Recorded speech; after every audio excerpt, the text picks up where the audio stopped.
Welcome to another day of fun and adventure here in Travel Guru. Let us discover Palawan's 1,780 islands and the natural wonders that surround it. It is considered as the Philippines' last ecological frontier.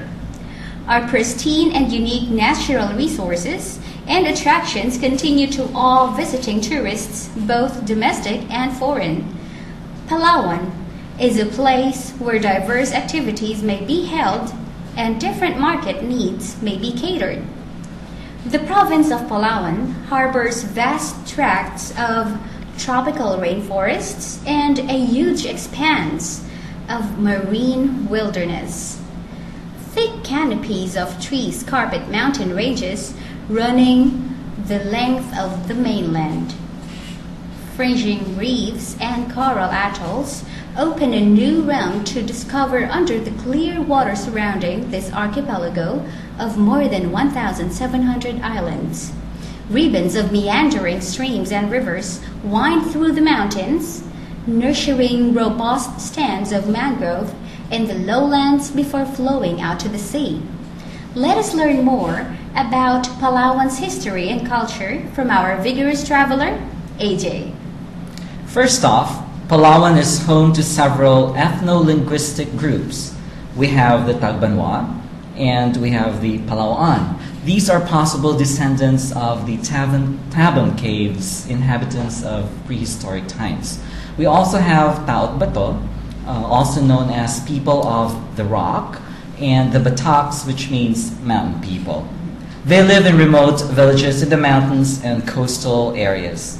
Their ancestors are believed to have occupied the province long before Malay settlers from Majapahit Empire in Indonesia arrived in these islands in the latter 12th and 13th centuries. Palawan probably has more protected areas than any other province in the Philippines. Could you tell us the islands that are home to exotic and endemic species of animals, AJ? Sure, Zai.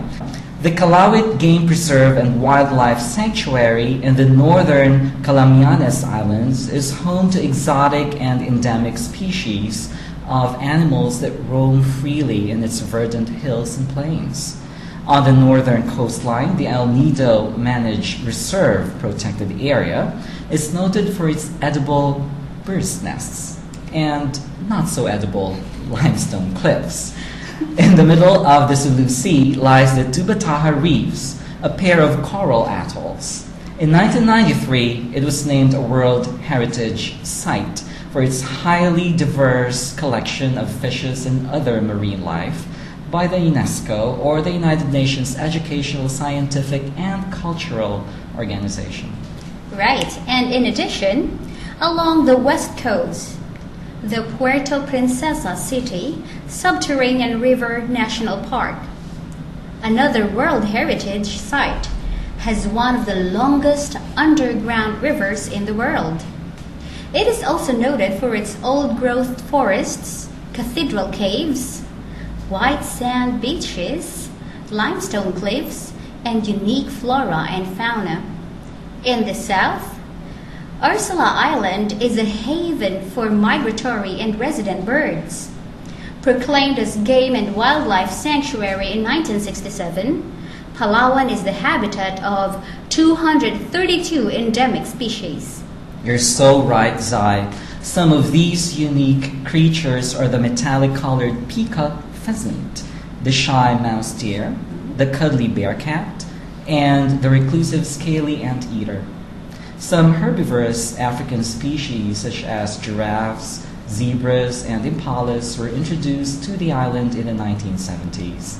In the forests and grasslands, the air resonates with the songs of more than 2,000 kinds of birds.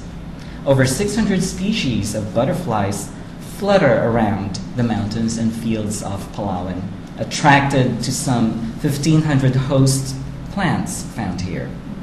Endangered sea turtles nest on white sand beaches, and gentle dugong feeds on the seagrass that abounds in Palawan's waters. Hearing the endangered sea turtles, are they called the Turtle doves? Are they those big ones? Turtle doves, are you familiar with that? Okay, I would ask my researcher to do something about the turtle doves. Let me know more about it. Now, rocky coves and sandy beaches lie in primordial splendor along Palawan's almost 2,000-kilometer coastline. So, AJ, paint a picture of this wonderful water world. Well, Zai, renowned underwater explorer Jacques Cousteau had described Palawan as having one of the most beautiful seascapes in the world. Sprawled beneath the seas are nearly 11,000 square kilometers of coral reefs, representing more than 35% of the country's coral reefs. Myriads of fish swim in these underwater gardens.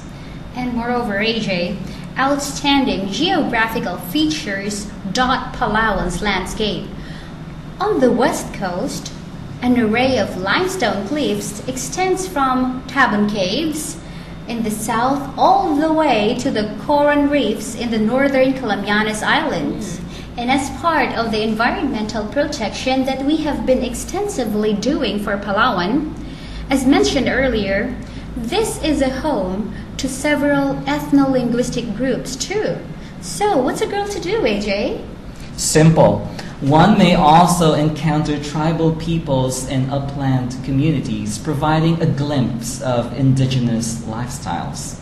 Respect for local traditions and customs is a must when interacting with the tribes. When the day is done, though, visitors may dine in native-style cottages and villas, offering sumptuous feasts of seafood delicacies. Wow. Doesn't that sound delicious? My stomach is rumbling. There's always time for a drink or two also in seaside restaurants while gazing at the moon and stars in clear, unpolluted skies. This is a must-visit place.